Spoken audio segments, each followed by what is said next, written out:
vu par ta personne. Là, ça peut être le cas. Ça peut aussi être Satan qui se lève contre certaines choses. Mais vous allez vous rendre compte que parfois, Satan se lève même contre certaines choses et il accuse Dieu. Mais je vais te dire une chose, l'attitude que tu dois avoir, n'est-ce pas, le comportement que tu dois avoir, ça doit être un comportement du genre, je suis avec Dieu quel que soit le prix. Après, est-ce que tu peux donner un bon amen? Donc ici on parle, n'est-ce pas, des mauvaises habitudes, des petits compromis et même de certaines fréquentations. Qui est ton ami? Il y a quelqu'un qui a dit que si en fait vous marchez avec 4 millionnaires, vous serez le 5e. Si vous marchez avec 4 milliardaires, vous serez le 5e. Si vous marchez avec 4 adultères, vous serez le 5e. Quels sont tes amis? Yes. Ce sont les gens qui fument le banga. Sois-en sûr, tôt ou tard, c'est une histoire de temps, tu vas les suivre dans ça. Si tu marches avec les fumeurs de banga, je te dis la vérité, tôt ou tard, tu vas fumer le banga. C'est une histoire de temps. À un moment donné, on va te dire, tu dis que non, moi, il n'aime pas les choses là. Non, on va te dire, tu vas dire que non, moi, ma mère m'avait dit que les choses comme ça, ce n'est pas bien. Après, on va dire que bon, aujourd'hui, c'est quand même le 25 décembre, goûte quand même. Tu dis que bon, ok, il est quand même goûté. Dès que tu dis, ce n'est pas mal. Deuxième jour, tu prends encore un peu. Au fur et à mesure, tu t'habitues, ça devient du style. Qui est ton ami? Beaucoup de fois, nous n'avançons pas dans la foi, nous n'avançons pas dans la vie, nous n'avançons pas par rapport à beaucoup de choses, simplement parce que nous refusons d'abandonner certaines compagnies. Écoutez, lorsque tu es objectif, marche avec les gens qui sont objectifs. Est-ce que quelqu'un me comprend? Amen. Lorsque tu veux aller loin, marche avec les gens qui ont une vision lointaine. Ne marche pas avec n'importe qui. Lorsque tu veux voler avec les aigles, il ne faut pas te promener avec les canards. Si tu te promènes avec les canards, à un moment donné, tu seras empêché de frauder ou alors tu seras incapable de frauder dans les échecs. Lorsque tu veux avancer loin, tu veux arriver, tu veux frauder avec les airs, laisse la basse-cour. Élève-toi au niveau des airs. Même si au départ c'est difficile, mais essaie, continue d'être avec eux. N'est-ce pas? Écoute leurs conseils, marche avec eux, sois environné par leur, n'est-ce pas? Développe leurs attitudes. À un moment donné, même sans t'en rendre compte, tu vas te rendre compte que tu vas commencer à les suivre. Bien-aimé, c'est ce que nous devons savoir. Qui sont tes amis? Quels sont les gens avec qui tu passes le plus de temps? Parfois nous accusons Satan, mais ce n'est pas lui. Quelles sont tes fréquentations? Tu passes plus de temps avec qui? Tu passes plus de temps à communiquer avec qui? Plus tu communiques avec certaines personnes qui ne craignent pas Dieu, plus on va t'injecter la non-crainte de Dieu dans ton cœur. Sans le savoir. Quand tu marches avec les gens qui cherchent les femmes, à un moment donné, on parle et tu dis que non, moi il ne fait pas ça, non, moi il ne fait pas ça. À un moment donné, tu prends, même inconsciemment, ta pensée commence à partir là-bas, que non, je veux aussi. Après, tu dis non, je suis en train de faire quoi? Au fur et à mesure, c'est ce qui va se passer. Pourquoi? Parce que ce à quoi vous parlez constamment, vous causez constamment, vous méditez constamment, c'est qui est le sujet, n'est-ce pas? Votre sujet d'actualité, d'une façon ou d'une autre, ça va t'intégrer intérieurement. C'est la raison pour laquelle il y a des habitudes que tu dois développer pour avancer avec Dieu. Écoutez, je me suis rendu compte d'une chose. Lorsque vous voulez peut-être recevoir un miracle, l'une des... Papa Yosa, pardon. Est-ce qu'on est ensemble?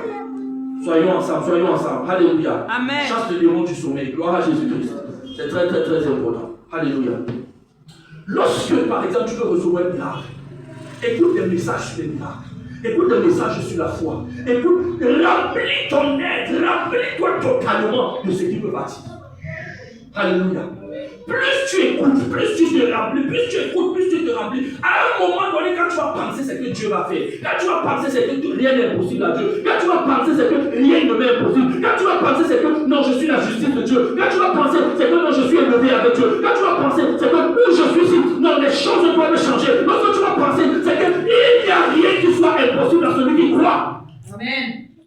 Parce que tu te mets dans les conditions, dans l'environnement dans lequel tu es phagocyté, où tu es transformé, où ta pensée est, n'est-ce pas, changée, n'est-ce pas, à ce que Dieu veut pour toi. Mais quand tu es là aujourd'hui sur le après ça, c'est le bas avant, après ça, c'est l'autre ici, tu continues ainsi de suite, tu crois que ta vie va changer quoi? Ce n'est pas la magie. Ce qu'on appelle le miracle, bien aimé, il faudrait savoir que ce qu'on appelle le miracle dans la vie chrétienne, Ce n'est pas juste quelque chose qui arrive comme ça, comme si tu pars chez le marabout, abracadabra, les choses se passent. Non, ça ne marche pas. Le miracle, c'est le fruit de la foi en toi. La Bible dit, n'est-ce pas, rien n'est impossible à celui qui a la foi. Ça veut dire, plus tu bâtis ta foi, plus tu développes ta foi, plus en ce moment ta foi commence à grandir. Et quand la foi développe, atteint son maximum, le miracle est enfanté. Est-ce que quelqu'un te comprend? Ça veut dire qu'il y a des choses que tu devrais faire pour obtenir d'autres. Amen. Tu ne peux pas te tenir comme ça là et à partir du rien, tu penses que tu obtiendras quelque chose de précieux. Quand on se dit c'est la vérité, beaucoup de personnes sont tellement négligentes. Beaucoup de personnes sont tellement, j'ai envie de dire, tellement superficielles. Que quand tu regardes même de telle personne, tu sais que celui-ci ne peut rien recevoir. En les disant, ce n'est peut-être pas. En les disant, ce n'est pas une insulte. Ce n'est non plus peut-être le fait de négliger les efforts des gens. Non. Il y a des choses qu'on doit faire. Qu'est-ce que tu écoutes lorsque tu veux recevoir un miracle? Tu restes comme ça, tu croises des petits le dimanche, je parle, l'église pour le pasteur pour moi. Et si ça ne marche pas, tu veux me dire quelque chose qui va te choquer. Jésus a prié pour certaines personnes, ça n'a pas marché. Marc chapitre 6. La Bible dit, il est parti dans sa patrie. Il ne put faire des miracles à cause de l'incrédulité. Et qu'est-ce qu'il a commencé à faire? Il a commencé à enseigner la parole de Dieu. Parce que l'enseignement guérit l'incrédulité. L'enseignement ouvre ton esprit. Et plus tu ouvres ton esprit, tu es renouvelé par cette parole. En ce moment, cette parole produit des effets, n'est-ce pas, qui va susciter la foi en toi. Est-ce que tu comprends? Ça veut dire que ne prenons pas les choses de façon mécanique. Le gars il est venu comme ça, là, non, on va parler, non, les choses vont changer. Non! Dieu agit dans la vie des hommes sur la base de leur foi. Mais qu'est-ce que toi tu fais pour bâtir ta foi? Lis la Bible, tu ne lis pas. Partir en réunion, parfois tu ne parles pas. Ou alors quand tu viens aujourd'hui, tu fais 2 mois, tu reviens encore le lendemain, et tu penses que tu vas avancer, tu vas te développer. Et la plupart des cas, on avance, on se dit que non, c'est Satan, c'est Satan. Écoutez, beaucoup de choses que nous subissons, ce n'est pas Satan. C'est juste parce que nous ne payons pas le prix à l'histoire. Et c'est ce que vous comprenez. Parce que si en fait tu payes le prix, Satan en fait n'aura pas d'influence sur toi. Est-ce que tu peux dire amen? Beaucoup de choses que nous subissons, ce n'est pas Satan le problème. Le problème c'est toi, le problème c'est moi. Est-ce que je suis déterminé pour avoir ce que je veux? Je dis à Jésus. Parce que quand on dit que non, quand c'est Dieu, rien n'est impossible à Dieu, je suis d'accord. Mais Dieu agit dans la vie des hommes uniquement sur la base de leur foi. C'est la raison pour laquelle la Bible nous dit, sans la foi, il est impossible de lui être agréable. Ça veut dire que si toi-même, tu ne travailles pas pour bâtir ta foi, pour établir ta foi, ça ne marchera pas. Est-ce que tu peux dire amen? Amen. Tu dois donc travailler pour bâtir ta foi. Qu'est-ce que tu fais en longueur de journaux? Qu'est-ce que tu regardes à la télé? C'est Novelas, les films indiens, les films de sorcellerie. Au lieu de regarder, d'écouter ce qui va te bâtir, ce qui va te développer, ce qui va t'amener, je ne suis pas en train de dire qu'il ne faut pas se distraire, non. Mais la distraction devrait être une distraction, c'est-à-dire, ça ne devrait pas être une petite partie de ton temps. Si peut-être tu veux te relaxer sur quoi que ce soit, peut-être, mais ça ne peut pas être une petite partie de ton temps, mais la majorité de ton temps doit être pour te bâtir intérieurement. Mais lorsque tu refuses de te bâtir intérieurement, tu penses que les choses vont changer dans ta vie. Comment?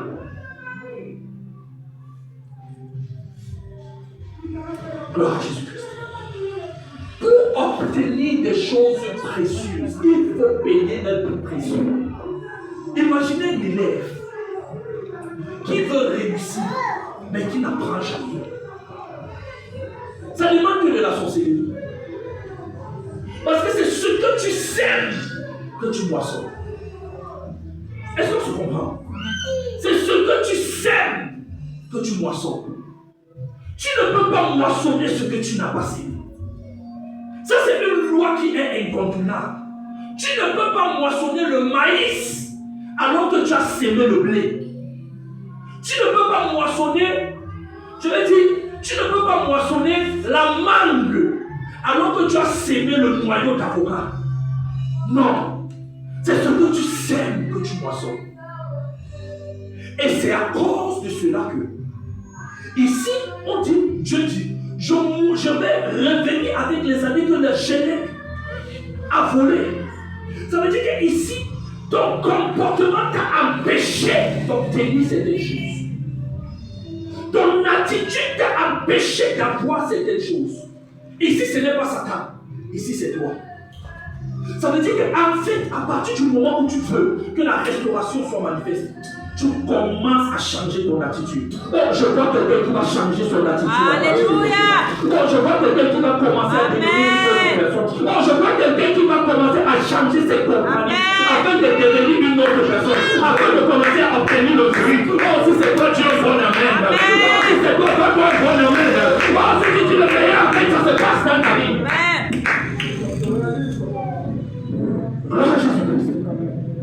Il est important de savoir qu'à partir du moment où tu dis que je vais changer, après les choses vont changer. Il faut que, je ne sais pas pourquoi, il faut qu'on existe des soucis. Beaucoup de personnes ne peuvent pas avancer, pas parce que Satan est là, mais parce qu'eux-mêmes, ils ne payent pas le prix adéquat pour changer. Qu'est-ce que tu fais pour que Dieu te bénisse? Qu'est-ce que tu fais? Parfois, lire la Bible, tu ne lis pas. Prier même, tu ne pries pas. Quand tu pries, c'est Seigneur, fais ceci pour moi au nom de Jésus. Amen. Qu'est-ce que tu fais concrètement pour que Dieu change ta vie? Pour qu'il t'aide? Qu'est-ce que toi tu fais pour lui? Quelle est l'attitude que tu as? Quel est le sacrifice que tu fais? Et tu penses que Dieu va t'aider dans ce style de vie? Regardez, il y a certaines hauteurs que tu ne peux pas avoir si tu ne travailles pas dessus. Amen. Bon, je prends l'exemple. Parfois, nous regardons certaines choses. Si Dieu te lève à une dimension là maintenant, est-ce que tu es sûr que tu vas supporter? Là maintenant, est-ce que tu es sûr que tu peux être par exemple président de la République? Tu penses? Dieu te demande pas, c'est que quand tu te vois, si tu es président de la République, tu vas gâter la nation. Et parce que Dieu aime tellement la nation, Dieu ne te met pas là-bas. Donc il y a certaines promotions que Dieu ne donne pas à certaines personnes, pas parce que c'est parce que Dieu aime tellement les autres. Il y a certaines élévations, tu n'as pas changé ton caractère, mais quand tu veux seulement écraser les autres. Et si Dieu te lève, les autres sont en danger, et c'est pourquoi Dieu ne te lève pas. Parce que Dieu c'est une bonne personne. Il n'est pas seulement bon pour les croyants, même pour les autres, les non-croyants. Parce qu'il veut quand même leur bien. Et il y a certaines choses, certaines positions, même dans la société, que si Dieu te donne, c'est la catastrophe. Et pour préserver certaines personnes, Dieu ne te donne pas ça. Pas parce qu'il te déteste, non, mais parce qu'il faut passer par un processus de changement. Est-ce que tu peux dire Amen? Dis à quelqu'un, je passe par un processus de changement. Je passe par un processus de changement. Gloire à Jésus-Christ. C'est ce que tu dois savoir bien. Le troisième point que j'aimerais que nous développions aussi là, c'est le racine. Le racine. Le racine. Le racine signifie le destructeur. Le destructeur. Gloire à Jésus-Christ. C'est le destructeur. Vous savez, en fait, ici, c'est le mot qui signifie dévore complètement. Ce mot signifie celui qui dévore complètement. Il attaque les tiges, il attaque les feuilles restantes et parfois même les fruits. À ce stade, la plante est gravement endommagée. Et ici, ça représente les situations qui commencent à détruire les fruits de ta vie. Les pertes financières, les problèmes familiaux, les attaques contre quelqu'un qui avait déjà construit. Alléluia. Amen. Et si ça détruit complètement, regardez. Il y a ce qu'on appelle certains liens familiaux, certaines attaques de famille ou alors certaines puissances maléfiques qui viennent afin de détruire ta vie, ta destinée. L'une de ces choses, n'est-ce pas, ce sont des liens de famille. Alléluia. Lorsque nous parlons des liens de famille, vous allez voir que beaucoup de personnes parfois se retrouvent dans des situations dans lesquelles en fait ils se retrouvent en train de souffrir par le cas par rapport à quelque chose, juste par rapport à une racine de leur famille qui n'a pas été détruite. Il faut qu'on se dise les vérités. Nous venons tous d'une famille. Et parfois, n'est-ce pas, pour aller loin, il faut comprendre quelle est notre origine. Quelles sont les manifestations de la famille? Qu'est-ce qui se passe, n'est-ce pas? C'est presque la même chose chez tout le monde. Écoutez, ne soyez pas naïfs. Beaucoup de réalités auxquelles nous vivons proviennent du sang. Pourquoi? Parce que l'âme, ou alors le sang est dans l'âme. Ou alors l'âme est dans le sang, c'est mieux. L'âme est dans le sang. Et beaucoup de problèmes que nous avons viennent de là, proviennent de là. Tu vas te rendre compte, par exemple, que ton papa avait telle chose et toi, tu te retrouves en train d'avoir. Ton papa avait tel caractère et toi, tu te retrouves en train d'avoir. Ta maman avait telle chose et toi, tu te retrouves en train d'avoir ça. Vous allez vous rendre compte que dans certaines familles, c'est la même chose chez tout le monde. Certaines familles, personne n'arrive à une certaine hauteur. Quand tu arrives à une certaine hauteur, tu me dis ça. Beaucoup de personnes, c'est ce qui se passe. Parfois même, dans d'autres familles, pour tous ceux parfois qui ont l'argent, deviennent un genre. Ils changent, ils deviennent bizarres. Première personne, c'est la même chose. Deuxième personne, c'est la même chose. Troisième personne, c'est la même chose. C'est-à-dire, personne ne peut peut-être avoir l'argent et accomplir quelque chose de significatif. Beaucoup de gens vivent, n'est-ce pas, en cela. Quand tu regardes ta famille ressemble. Ne restez pas comme ça, tu dis non, quand je suis en Jésus, n'est-ce pas, toutes les choses sont changées. Les choses sont changées pour celui qui est en Christ. Et lorsqu'on dit être en Christ, ça veut dire en fait c'est de s'être dépouillé du vieil homme. Or, à partir du moment où tu crois en Jésus-Christ, le vieil homme n'est pas encore, tu n'es pas encore totalement dépouillé du vieil homme. Pourquoi? Parce qu'il y a encore les liens de sang qui peuvent te suivre. Or, il faut détruire les liens de sang afin que, n'est-ce pas, tu sois libéré du vieil homme. C'est ce que vous comprenez. Ça veut dire que si en fait, tu ne fais pas un travail efficace et important pour te débarrasser des liens de sang, tu dois souffrir toute ta vie. C'est la raison pour laquelle vous voyez parfois certaines personnes, il est chrétien, un bon chrétien, mais qui souffrent d'une façon extraordinaire. Tu te demandes qu'est-ce qui ne va pas. Tu vois quelqu'un qui prie, tu vois quelqu'un qui part à l'église, tu vois quelqu'un qui ne vit pas dans le péché, tu vois quelqu'un. Mais quand tu regardes sa vie lui ressemble à lui, tu te demandes qu'est-ce qui n'a pas marché. C'est parce qu'il n'a pas encore coupé avec son passé. Beaucoup de choses nous suivent. C'est là pour te détruire. Tu réussis à travailler, mais tu ne peux rien faire avec cet argent. Et quand tu regardes, beaucoup de gens autour de toi, ta famille, c'est presque la même chose. Toujours souvent en train de souffrir. La souffrance, c'est votre domaine de définition. Rien ne marche. Et parfois, on se plaît dans la vie là. On se dit que non, moi c'est comme ça que Dieu a décidé. Ce n'est pas comme ça que Dieu a décidé. Sur la terre, Dieu n'a pas dit qu'il y a une catégorie de personnes qui sera bien, une catégorie qui sera mauvaise. Non, ça ne marche pas comme ça. Amen. Chacun d'entre nous a été glorieux. Chacun d'entre nous, n'est-ce pas, doit atteindre les hauteurs. Chacun d'entre nous doit arriver très loin. Le véritable problème, c'est que parfois, nous ne payons pas le pouvoir de la mort. Gloire à Jésus. Alléluia. Quand tu te regardes, ta vie, est-ce que tu payes le prix pour changer les vies? Tu vas vivre comme ça jusqu'à quand? Et parfois, on passe le temps à accuser les autres. Écoutez, il y a des choses qui t'arrivent. Le problème, ce ne sont pas les autres, le problème, c'est toi. C'est toi qui attires des ondes négatives afin que quelque chose se passe. Je ne sais pas si on se comprend. Parce que, en fait, n'est-ce pas, lorsque tu te retrouves en train, lorsque spirituellement parlant, tu es atteint, est-ce que ça se comprend? Il y a des ondes négatives que tu vas attirer et qui vont amener certaines personnes à faire certaines choses. Est-ce qu'on se comprend? Est-ce qu'on se comprend? Soyez avec moi, soyez avec moi. Alléluia. Il y a des choses, n'est-ce pas, que spirituellement parlant, lorsque tu es atteint, ça va amener certaines personnes à faire certaines choses contre toi. Ça va amener peut-être des gens, lorsqu'on te regarde, on peut pas te réjouir. Tu te plains pourquoi est-ce qu'on fait ceci aux autres, on ne le fait pas à moi. Non, ce n'est pas question des autres, c'est question de toi. Parfois, il y a certaines personnes qui on aide, il ne fait qu'absorber, il ne fait qu'absorber. Plus on l'aide, plus ça se gratte entre ses mains. Avant de décider de plus le faire, pas parce qu'on les déteste, mais parce qu'il doit faire un travail personnel pour que les choses changent. Et quand ça va changer maintenant, c'est là où maintenant on pourra l'aider. Parce qu'il y a certaines personnes que plus on aide, plus ça se gâte. Tu lui dis que bon, voilà un champ de travail. Quand il part, il travaille comme ça là. Les rats mangent. Il dit que non, le champ ne donne pas. Mais on dit que ok, il n'y a pas de problème. On lui donne la moto se gâte. On la lève de la moto, on dit que non, on va peut-être faire comme ceci là. Il va même, on dit que bon, prends même le pouce, tu vas pousser. Quand il va pousser comme ça là, on commence à dire que non, la marchandise qui était là, il y a le manquement sur le pousseur qu'on n'arrive pas les problèmes comme ça. On dit comment te plaît, on t'amène partout où on t'amène, il y a problème. Ça veut dire que le problème c'est quoi? C'est toi. tu dois faire un travail. Alléluia. Mais maintenant, le travail, il y a beaucoup de personnes qui n'aiment pas ça, on croise les pieds. On dit que non, moi je pense que quand il est béni comme ça, là, seulement le pasteur va prier pour moi, les choses vont changer. Je peux te dire ça, mensonge.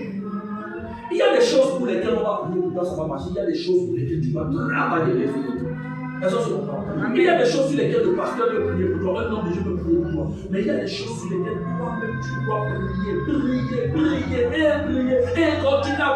continuer à prier pour que ça marche.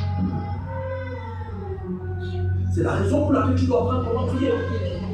Ne compte pas seulement sur le pasteur. Alléluia. Amen. Tu dois apprendre comment prier. Parfois, le résultat de beaucoup d'années peut être détruit seulement à cause de quoi? C'était une situation. À cause de quoi? Des liens de famille. À cause de quoi? De certaines bêtes qui deviennent permanentes dans la famille. Gloire à Jésus. Le quatrième point que je voudrais mentionner, n'est-ce pas, c'est le gazam. Le gazam signifie le coupeur. En hébreu, ça signifie celui qui coupe. Il attaque les jeunes pousses et les feuilles tendres. Il coupe les parties vertes au début de leur croissance, de la croissance de la plante. La plante commence, n'est-ce pas, à s'affaiblir. Ici, n'est-ce pas, ce sont parfois certaines choses qui viennent vers toi lorsque tu es en train de vouloir te développer. Vous voyez par exemple, lorsque la Bible nous parle des 4 types de terrain, n'est-ce pas, les 4 types de cœur. Il y a le 3e type de cœur qui est le cœur épineux. Parfois, il y a certaines choses, pendant que tu es en train de vouloir te développer, les soucis viennent, les problèmes, les difficultés, certaines choses viennent à gauche, à droite, comme ça, pour t'étouffer et détruire ce que tu étais en train de bâtir. Alléluia. Amen. Et c'est ça parfois qui amène beaucoup de personnes à se décourager en chemin. À dire que non, ceci n'est pas fait pour moi, ceci n'est pas bon pour moi. Non, ce n'est pas que ce n'est pas bon pour toi, c'est juste que Satan attaque quelque chose qui te concerne lorsque c'est encore ou alors ce n'est pas encore à maturité, afin de détruire cela à la base. Alléluia. Amen. Parce qu'il y a des choses que si ça grandit à un certain stade, Satan ne pourra plus t'arrêter. Et il commence à attaquer cela au départ. Vous voyez, parfois il y a certaines personnes, lorsqu'il est en train de commencer à venir à la prière, la persécution commence à se lever. Vous voyez, quand la personne est en train de faire des choses bizarres, on ne le persécutait pas. Lorsqu'il partait en boîte de nuit, on ne le persécutait pas. Mais à partir du moment où il dit que je veux suivre Jésus, c'est là où on commence à dire la secte. Donc toi tu vois seulement la secte quand c'est pour suivre Jésus. Tu ne vois pas la secte quand il partait en boîte de nuit.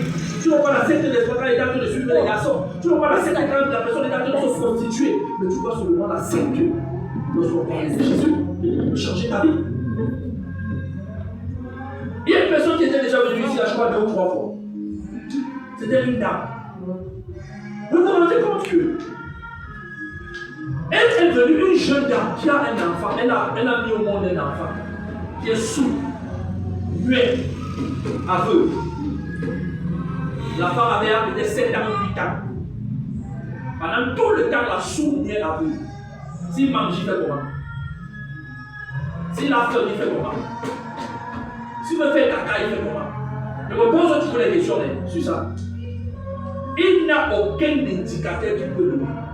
Donc, par exemple, il est comme une charge. On doit partir avec lui partout. On est avec lui. Moi, je dirais, c'est toi qui fais. Il ne doit pas être sur. Et il est venu me rapporter, j'ai prié.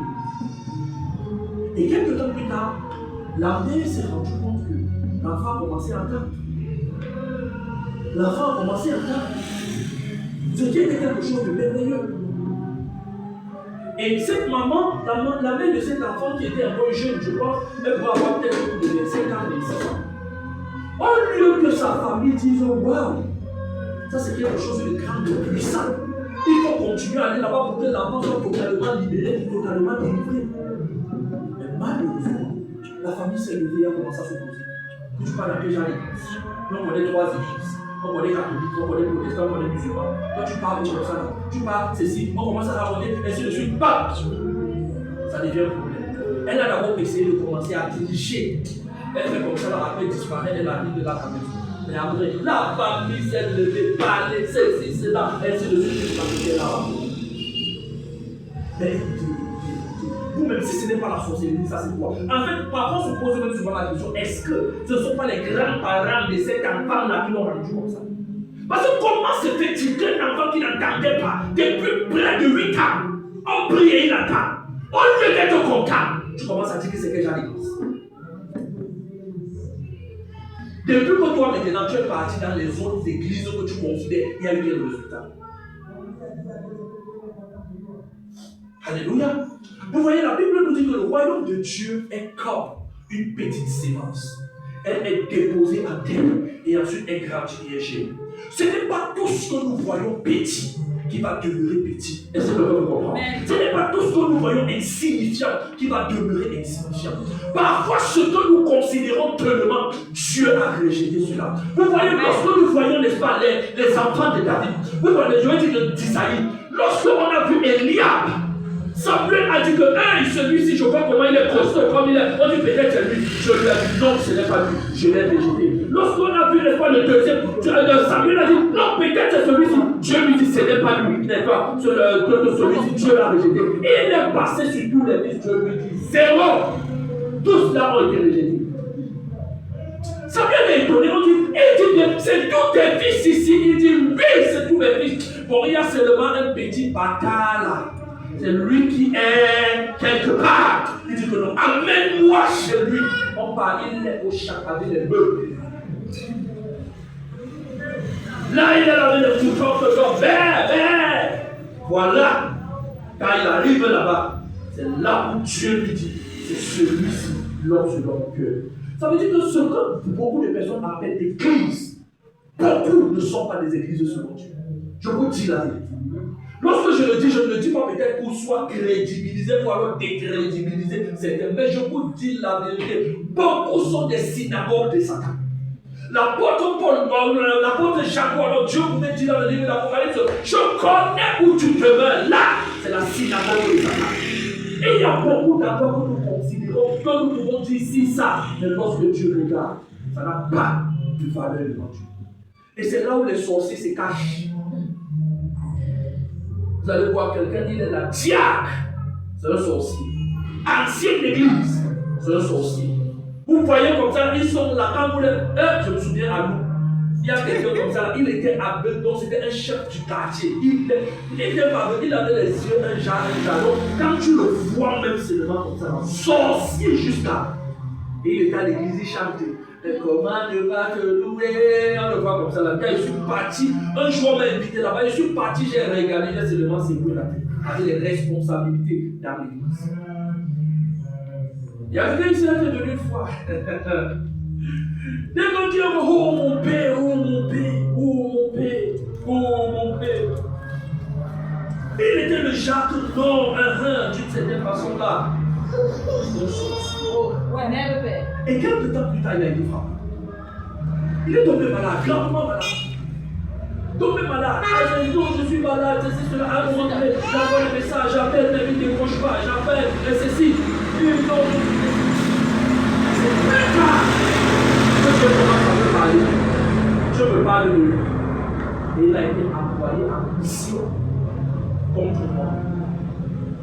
Et il a été frappé, il n'est plus jamais venu. Aujourd'hui, même quand j'appelle, il ne décroche pas. Parce qu'il connaît la raison pour laquelle il est là. Je suis allé une fois, lorsque j'ai commencé à être à Bafang, à venir à Bafang, à ce moment je n'habitais pas ici, j'habitais à Lou. Et quand je venais ici, généralement, on me logeait chez une femme. Et la femme chez qui on me logeait, ou alors la femme qui me logeait, c'était une grande maison, c'était bien, tout. Mais j'ai passé un bon temps là-bas, tout était bien, ok, agréable. Mais après, elle a commencé à sortir une histoire bizarre. En gros, les gens qui viennent venir me voir chez elle, elle est de la discrétion, elle a ça. J'étais étonné qu'une femme qui était déjà saine, docile, respectueuse, la façon dont la femme là m'a parlé, elle dit, ça a cuit. Je me pose la question, qu'est-ce qui me va pas? Et c'est derrière, quand j'étais en prière avec l'un de mes amis qu'on reçoit de cette femme que tu sorcière, elle a une serpent dans les toilettes. Et quand je partais là-bas, ma prière détruisait ces choses. Et à cause de cela, il fallait qu'elle me mette dehors. Or, comme il n'y avait pas de raison valable Vous-même, elle ne pouvait pas se lever du matin comme ça, elle me dit que ta prière me dérange. Ou alors ta prière dérange les choses. Il fallait inventer une histoire. On est en train de dire non, oh, moi j'aime la discussion. Quand tu es ici, parfois certaines personnes viennent, oh, ceci, ainsi de suite. Ah! C'était pas ça la maison. Et elle ne sait pas que je sais. Où elle est là, elle est sorcière. Sorcier, la catastrophe seulement. Et je vais vous dire une vérité. Il y a à un moment donné, à cause de certaines choses où elle était là, elle était active dans les églises. Et elle a commencé à délirer. Pourquoi elle a déliré? Est-ce que c'est Dieu qui amène les gens à délirer? Non. Certaines personnes viennent à l'église. Ils veulent mélanger la puissance de Dieu avec la puissance de Satan. Il sert Satan. Et il veut encore ajouter la puissance de Dieu. Pour que j'étais face à face, alors une puissance est peut-être plus grande. Je ne sais pas quoi. Mais quand il ajoute comme ça, là, il y a chaud. Encore on commence à regarder le nombre de la aucune église est là. Non. L'église est là pour apporter la vérité. Mais beaucoup de personnes ne veulent pas renoncer à certaines choses. Ils viennent à l'église, il est encore dans la sorcellerie. Il prie pour la puissance de Dieu, alors que il est là, il a la puissance d'Agobar. Et à cause de tout ça, c'est qu'il va arriver à lui. Et malheureusement, on accuse toujours l'église. Quelqu'un qui est là, il part chez le marabout, il part chez Dieu. On prie pour lui, on lui donne. Il part chez le marabout, il prend le talisman, on dit, il récupère ça. Il prend l'huile du marabout, l'huile de Dieu, il mélange. Il dit qu'il veut pointer avec les deux pour que ça fasse quelque chose de plus grand. Après, quand il met ça sur lui, la peau brûle. On commence à dire, hey, l'église est là, brûle la peau. Aucune église ne brûle la peau. C'est qu'il a mélangé deux entités opposées. Amen. Alléluia. Amen. Tu pars, tu prends le talisman chez le marabout. Tu viens, tu demandes la prière chez le pasteur. C'est quel genre? Alléluia. Il est important de savoir, soit je suis avec Dieu, soit je suis avec Satan. Yes. Il n'y a pas de demi-mesure. Il n'y a pas qu'un pied à l'église, un pied chez le marabout, qu'on ne sait jamais. Il n'y a pas les on ne sait jamais ici. Parce que si en fait tu veux suivre Dieu, tu laisses Dieu te transformer. Alléluia. Amen. Les amis de Daniel ont dit, Dieu est capable de nous délivrer. Même s'il ne nous délivre pas, nous ne nous prosternerons pas devant les dieux. Amen. On peut voir des chrétiens qui disent que même si je prie et rien ne se passe, je ne peux pas entrer dans la maison de marabout. Ça ne marche pas avec moi. Amen. Mais quand je reste comme ça et je meurs, est-ce qu'on se comprend? Amen. Mieux vaut mourir dans la vérité que de vivre en opposition à la vérité. Est-ce qu'on se comprend? Amen. Mieux vaut mourir en Jésus-Christ que de vivre en Satan. La Bible dit que servirait-il à un homme de gagner tout le monde entier s'il perdait son âme. Beaucoup de personnes ne sont pas prêtes à payer ce prix. Vivre heureux, mourir chez vous. Tu dis que non, s'il faut seulement vivre un genre de vie, mon corps me sert à quoi? Je ne peux pas donner mon derrière quelque part, je deviens milliardaire. C'est que beaucoup de gens disent que ça me sert à quoi de vivre comme ça là, alors que je peux m'enrichir quelque part. Quelle honte! Honte! Terrible! Et on dit qu'on est chrétien, parfois dans l'église. Bien aimé, il faut savoir. Que tu dis que tu peux être avec Dieu, tu dois totalement être avec Dieu. Gloire à Jésus. Amen. Est-ce que tu peux lever ta voix, tu commences à parler à Dieu? Lève ta voix et commence à parler à Dieu. Et lève ta voix et commence à parler à Dieu. Proclame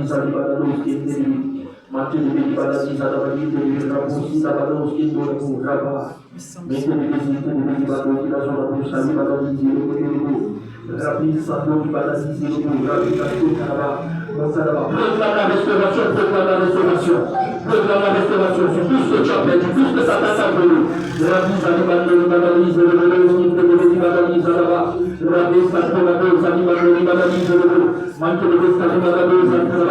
proclame la restauration, je proclame la restauration. Restauration de la vie financière, restauration de la santé, au nom puissant de Jésus. Vas-y, la valeur, c'est élevé. Mandez maladie, ça va la valeur, rapide, vas-y, ça va la valeur, c'est élevé. Continuez, ça va la valeur, c'est élevé. Amis, maladie, c'est élevé. Mettez-le, c'est élevé. Rapa, vas-y, là-bas, ribando, mirando, la valeur, c'est élevé. Continuez, amis, maladie, c'est là-bas, ribando, ça va la valeur, c'est élevé. Nanto, la valeur, amis, maladie, c'est élevé. Manto, la base, c'est élevé, la valeur, amis, maladie, c'est élevé. Mettez-le, c'est élevé, aussi, la valeur, amis, maladie, c'est élevé. Continuez, c'est élevé, continuez, rapa, ça va la valeur, élève ta voix et prie, élève ta voix et prie. Nous sommes la restauration dans ta vie, la restauration de tout ce que Satan a volé. La Bible dit le volet de Dieu, que le volet de Dieu, que pour voler, dérober, effectuer les dangers et ses fruits. Oh, dis encore le Père. Oh, maintenant, le Fils de Dieu, j'ai travaillé afin de me donner la vie, afin de m'accorder la vie, afin de m'accorder la restauration. Parce que Dieu est capable de restaurer tout ce qu'on volait. Oh, la sauterelle, le gazab, le gélèque, l'aspic, élève ta voix et parle à Dieu. Élève ta voix et parle à Dieu. Élève ta voix et parle à Dieu. Il a volé ta santé, il a volé tes ambitions, il a volé ta promotion, il a volé beaucoup de choses. Élève-toi maintenant et parle à Dieu. Dis à ton Père, je refuse de vivre ce style de vie. Au nom puissant de Jésus.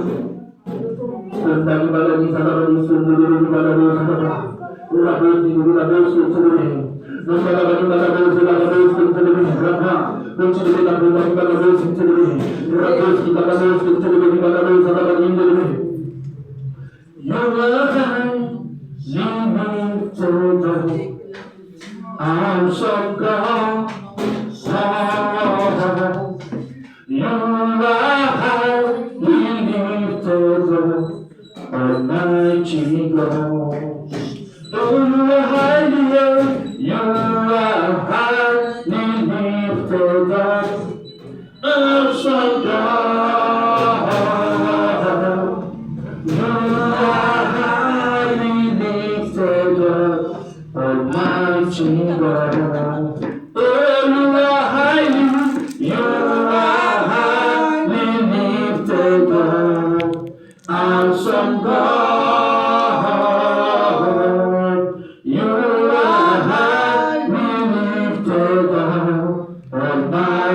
God.